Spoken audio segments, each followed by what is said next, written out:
며칠 전에 기도하러 갔고 주님께 물었어요. 주님, 제 다음 영상이 어떤 내용이었으면 좋겠어요. 그리고 내가 마지막 말을 끝내기도 전에 그가 말했다. 회개. 나는 말했죠. 네, 폐하, 하겠습니다. 그러면 그 직후 내 영으로 들었다. 회개하라. 천국이 가까이 있다. 정말 가슴에 와 닿았어요. 제 여정의 시작을 떠올렸고 모든 것이 회개에서 시작됐거든요. 나는 절박하게 회개해야 한다고 소리 내어 말했다. 약혼녀와 점심 먹는 도중에 무너졌고 그때 성령께서 벽돌을 내리치시면서 내 죄를 깨달았고 모든 게 시작됐어.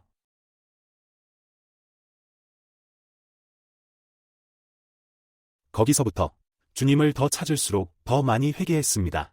다음으로 깨달은 것은 모두가 아니라 제가 문제라는 점이었습니다.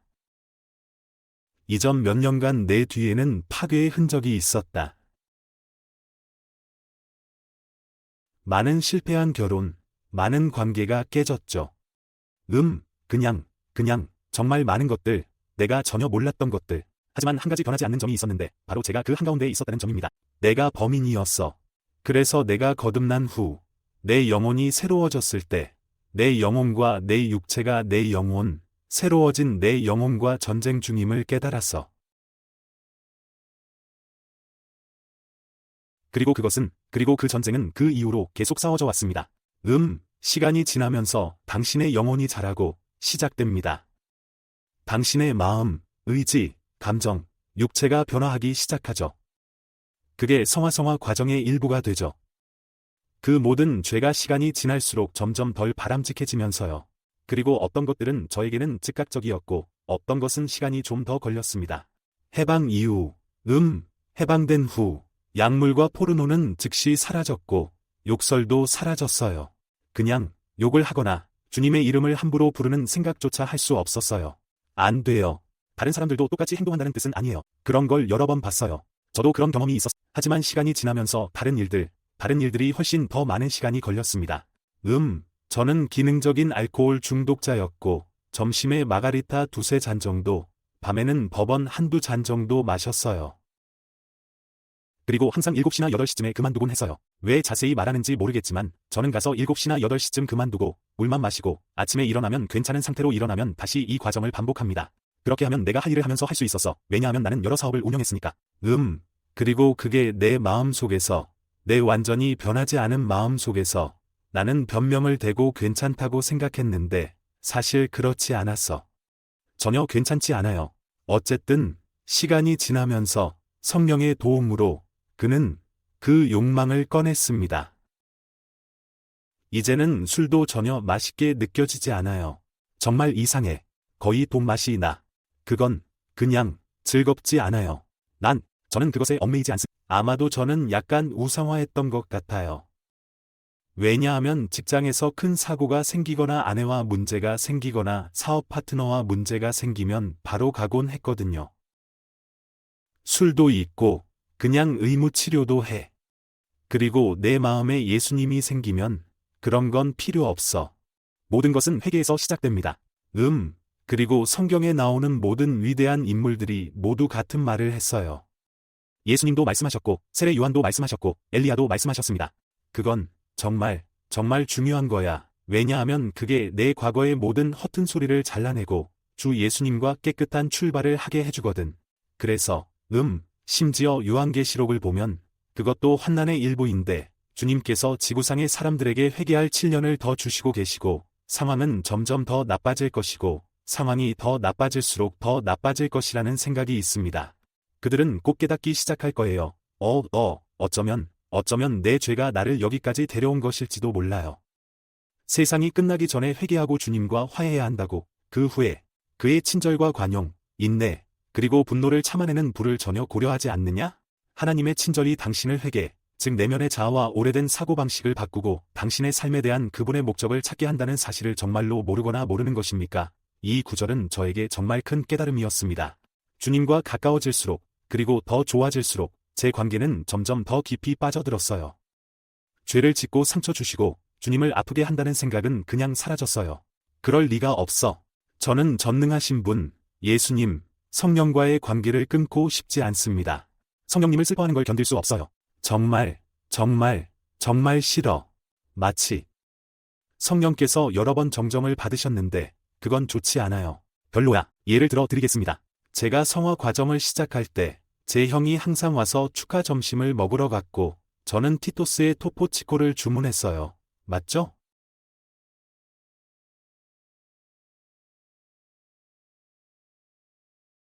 아마 2개나 있을 거예요. 형이 성장할 때 저는 영적으로 계속 들었어요. 하지 마. 하지 마. 저는 그가 저걸 하지 말라고 할 리가 없어 라고 생각했어요. 나는 농담이지 라고 생각했지. 우리는 우리가 좋아하는 식당 중 하나인 식당에 도착했고 앉았더니 하지 마 라는 말이 들렸어요. 그리고 네. 형이 하나 주문했고 나는 좋아 하나만 할게 라고 했어. 주문하자마자 실망했어 라는 말이 들렸어요. 그 말을 듣고 정말 마음이 무너졌어요.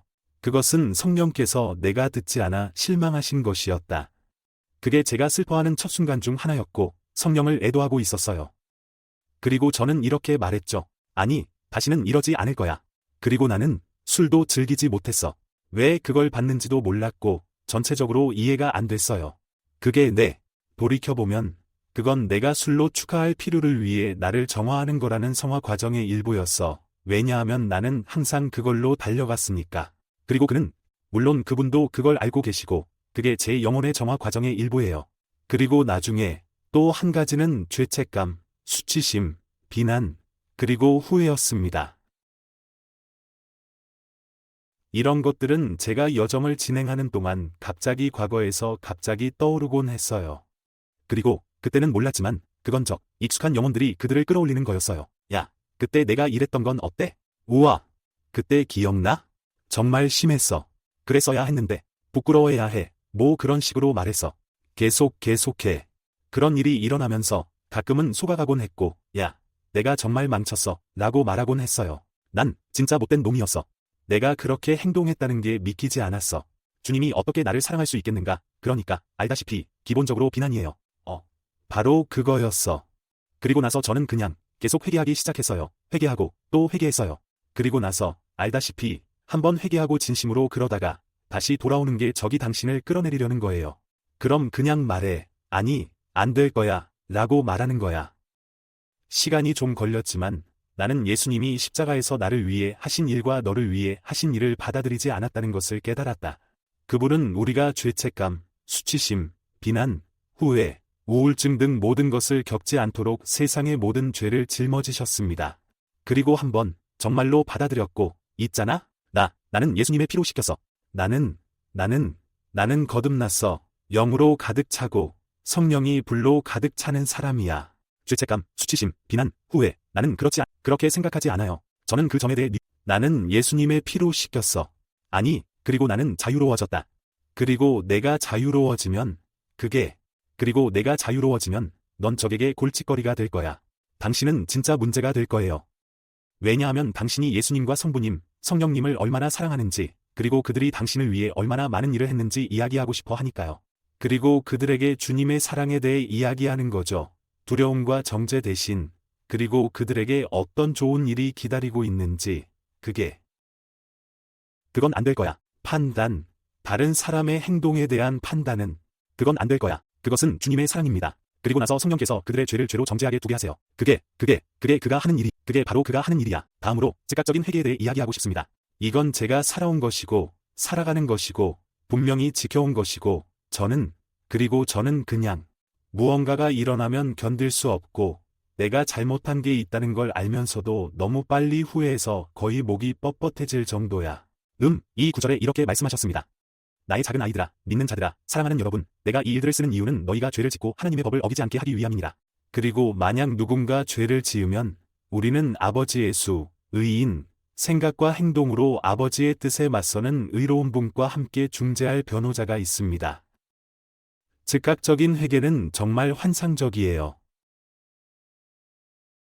정말 대단해요. 뭔가를 할 때는 곱씹고 또 곱씹으며, 내가 이걸 했다니 믿을 수가 없어라고 생각하고, 그게 잘못됐다는 걸 알게 되고, 그냥 바로 신부님께 가져가세요. 그는 이미 알고 있다. 그는 이미 내가 한 걸 알고 있어. 그가 내가 한 걸 알고 있으니, 그냥 그에게 가져가서 뉘우치고 용서를 구하는 게 어때? 그러면 다음엔 다시는 하지 말아야 한다는 걸 알게 될 거야. 알겠지? 성령께서 바로 그 자리에 계셔서 승기시켜 주실 거예요. 그는 곧 거기 있을 거야. 그가 위로자이자 성령이며 죄를 이기는 자라는 걸 상기시켜 줄 거야. 그리고 둘 다 필요합니다. 두 가지 모두 매우 중요합니다. 그래서 내 민족은 내가 의지를 드러내는 법을 알지 못해 파괴되었다. 당신들, 현재의 제사장 민족이 지식을 거부했기 때문에 당신들이 하나님의 법을 잊었으니 나도 내 제사장이 되는 것을 거부하겠다. 나는 내 아이들도 잊을 거야. 진실이 밝혀지자 나는 완전히 충격을 받았다. 내 눈 비늘이 사라졌어. 내 영적인 눈이 열렸다. 그리고 진실이 당신을 자유롭게 해준다는 것은 매우 사실입니다. 그래서 저는 가능한 한 많은 사람들에게 회개와 용서, 예수 그리스도를 통한 성화의 좋은 소식을 전합니다. 알다시피 정말 많은 사람들, 나는 항상 그걸 봐. 어디를 가든 사람들과 이야기할 때마다 그들은 우울증, 죄책감, 수치심, 비난, 후회, 쓴맛, 용서받지 못함, 가치 없음, 중독, 심지어 자살 충동까지 겪고 있어요. 이 모든 것들은 적에게서 나오며 당신의 인생 초기에 시작되어 주의를 분산시키고 주님을 알게 되고 주님과 개인적인 관계를 맺는 것, 주님께 생명을 내어주고 맡기는 것을 막기 위해 시작됩니다.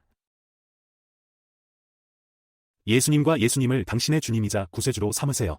그는 내내 곁에 있었고 내 모든 문제의 해결책이었어. 저도 이런 일이 있었어요. 뭔가 끊임없이 빠진 느낌이 들었죠. 중독성 강한 성격을 가진 사람들이 많아요. 중독성 있는 성격이 꼭 있을 필요도 없고 그냥 우리 안에 있어서 우리가 느끼는 것, 뭔가가 빠진 것 같은 느낌이 들 때문이에요. 돈이든 그 이상이든 사랑이든 그냥 뭐든지 내가 놓치고 있는 게 뭐든 그 구멍, 그 깊은 구멍은 그건 주님이야. 너는 주님을 놓치고 있어. 왜냐하면 그분이 우리를 그렇게 창조하셨으니까. 그분은 우리를 알잖아. 그는 우리 창조주야. 제발 좀. 물론 우리는 그가 완전해지길 바라. 그리고 그 확고함, 예수 안에 있는 견고한 기초가 있다면 나머지는 자연스럽게 맞아떨어질 것입니다. 평화가 당신의 마음을 통해 흐르고 성령과의 성화 과정을 통해 그분께서 당신을 모든 진리로 인도하실 것입니다. 제가 마지막으로 이야기하고 싶은 것은 조금 전에 말했지만 성령을 애도하는 것입니다. 그리고 구속의 나를 위해 당신이 봉인된 하나님의 성령을 슬퍼하지 말라. 거듭나서 성령이 내 안에 계신 걸 느끼면, 죄를 짓는다면 그 죄를 느끼게 될 거야. 성령을 느낄 거예요. 성령님을 슬퍼하게 될 거예요. 너는 그걸 정말 불편해요. 왜냐하면 당신은 성령을 너무 사랑하고 아버지를 사랑하며 예수님을 사랑하는데 그들을 잘못하게 만든다는 생각이 당신을 아프게 하고 신체적으로도 저를 정신적, 영적으로도 아프게 하거든요. 그리고 그 문제에 대한 해결책은 회개입니다. 그리고 회개라는 것, 다시 말하지만 단순히 용서를 구하고 다시 하는 것이 아니라 행동과 사고방식을 바꾸는 것입니다. 왜냐하면 그것이 슬픔을 유발할 것이기 때문입니다. 아마도 성령을 애도하는 방법은 여러 가지가 있고 작은 것들일 수도 있습니다. 큰 죄만 말하는 게 아니라 작은 일들도 말하는 거야. 사람들 간의 상호작용. 누군가와 이야기할 때 자기 위에 찬 것처럼 보이거나 판단하는 것처럼 보일 수도 있어요. 아마도 당신은 계획을 자랑했거나 할 일들을 다 말했을지도 몰라요. 심지어 실행하기 전에. 아마도 당신은 사랑하는 사람을 우상화할 수도 있습니다. 여러분 부모님들, 아마도 여러분은 자녀를 우상화하거나 강아지를 우상으로 삼으시는 것 같아요. 그게 우리에게 문제가 될 수도 있었을 거야. 아마도 음식에 대해 생각하는 탐식에 문제가 있을 수도 있겠네요. 그건 성령께서 저를 이끌어주신 부분입니다. 그분은 저를 단식시키고 기도하게 하셨어요. 빼고. 이거 생각나네. 여행을 시작할 때 저는 주님께 물었습니다. 주님, 오늘 저녁 무엇을 드시겠습니까? 그가 말하길, 선택지는 두 가지야. 첫 번째는 당신이 빠르게, 그리고 빨리 사는 것입니다. 두 번째는 내가 받으려던 식사를 가난한 사람들에게 주는 거야. 나는 세상에, 라고 말했죠. 그건 교훈이었어. 그리고 한 가지, 제가 이 과정에서 배운 또 다른 점은 거듭난 후에는 사랑하는 사람들과 친구들에 대해 매우 걱정하게 된다는 거예요. 왜냐하면 저는 어떻게 여러분과 함께 있는 상황인지 잘 모르겠거든요. 나는 유일하게 거듭난 사람이었고 내 주변 사람들 모두가 그랬다. 수천 명이 말하는 거잖아. 나 믿을 수가 없었어. 어디를 가든 아무도, 그들은 내가 그 얘기를 했을 때 나를 미친 사람 보듯 쳐다봤어. 이 일이 일어났을 때 저는 좀 당황했어요. 모두가 지옥에 가는 걸 원하지 않거든요. 참을 수가 없어. 그 생각만 해도 견딜 수 없어요. 단지 지식 부족 때문이고 아니면 그들도 저처럼 미지근한 교회에서 자랐기 때문이에요. 그리고 또 다른 면으로, 자기 의로움에 빠지거나 판단하는 것처럼 보일 수도 있어요. 그리고 그것도 제가 사랑하는 사람과 대화할 때 성령을 슬퍼하는 또 다른 방식이었어요. 내가 말했지, 있잖아, 성령님께 말씀드렸습니다. 주님, 저는 더 인내해야 합니다. 그렇지 않습니까? 그가 바로 말했어요. 내가 43년 동안 너한테 인내심을 보냈던 것처럼, 그래서 저는, 젠장. 정말 그래. 그 점이 저에게 크게 와 닿았음. 그리고 나중에, 그가 나에게 지식의 말을 줬어. 과일 때문이야. 한번, 사랑하는 사람들이 당신의 열매와 당신을 보고 당신이 그들에게 사랑을 베푸는 모습을 보고 변화를 볼 수 있고 실제로 주님께서 그들의 삶에서 무엇을 하시는지 직접 볼 수 있게 되면 그들은 죄로 유죄를 선죄로 판결받게 될 것입니다. 그리고 주님께서 들어와서 그들의 삶을 일하게 하실 거예요. 그리고 시간이 지나면서 자연스럽게 일어날 것입니다. 혹시 여러분 중에 사랑하는 분들이 살아남지 못할까봐 너무 걱정하고 당황하는 분이 있다면 시간이 걸릴 거라는 걸 기억하세요.